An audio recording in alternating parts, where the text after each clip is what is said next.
আরও বড় বড় ভূমিকম্পের ঝুঁকিতে রয়েছে বাংলাদেশ। রিক্টার স্কেলে যার মাত্রা হতে পারে ৯ পর্যন্ত। বিশেষজ্ঞরা বলছেন দেশের অভ্যন্তরে থাকা ৩ টেকটনিক প্লেটের সংযোগস্থলে জমা রয়েছে ৯ মাত্রা পর্যন্ত বড় ভূমিকম্প হবার মতো শক্তি, যা আঘাত হানলে পরিস্থিতি হবে ভয়াবহ। বিশেষজ্ঞরা বলছেন ৭ মাত্রার ভূমিকম্প হলেই ক্ষতিগ্রস্ত হবে রাজধানীর অর্ধেক ভবন। এমন পরিস্থিতি মোকাবেলার ২০% সক্ষমতাও নেই বাংলাদেশের, বলছেন বিশেষজ্ঞরা।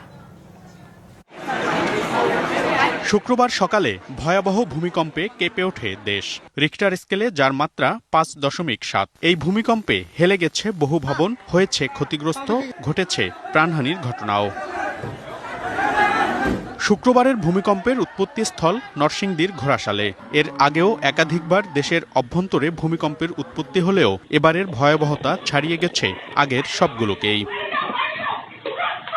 কিন্তু আরও ভয়াবহ খবর হলো দেশের অভ্যন্তরেই রিক্টার স্কেল ৯ মাত্রা পর্যন্ত ভূমিকম্প হবার আশঙ্কা রয়েছে। বিশেষজ্ঞরা বলছেন দেশের অভ্যন্তরে থাকা ৩ টেকটনিক প্লেটে সঞ্চিত আছে এর থেকেও বেশি শক্তি। এই যে আটকে থাকা, এটাকে আমরা বলি লকড জোন। সো এই লকড জোন থাকার কারণে এটা আরও আমাদের জন্য বিপজ্জনক। ৮.২ থেকে ৯ মাত্রার ভূমিকম্প সৃষ্টি হওয়ার মতো শক্তি এখানে জমা হয়ে আছে। শক্তিটা ধাপে ধাপেও বের হতে পারে, আবার একবারও বের করে দিতে পারে।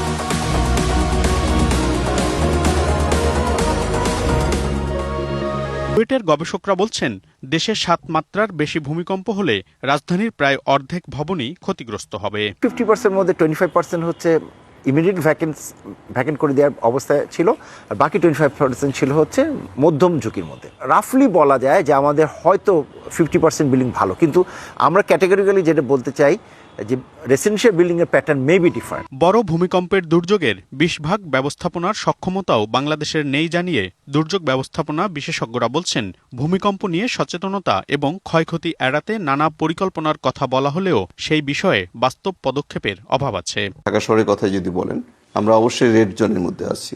এগুলো ডেব্রি তৈরি হবে, আর ডেব্রি তৈরি হলে এই ডেব্রিকে সরানোর জন্য যে আমাদের যে প্রস্তুতি যেটা দরকার, তার 20% সক্ষমতা আমাদের এখন পর্যন্ত আমরা তৈরি করতে পারি। এমন দুর্যোগে ক্ষয়ক্ষতি কমাতে পরিকল্পিত এবং ভূমিকম্প সহনীয় নগরায়নেই গুরুত্ব দিয়েছেন বিশেষজ্ঞরা। মনিরুল সোহাগ, ডিবিসি নিউজ, ঢাকা।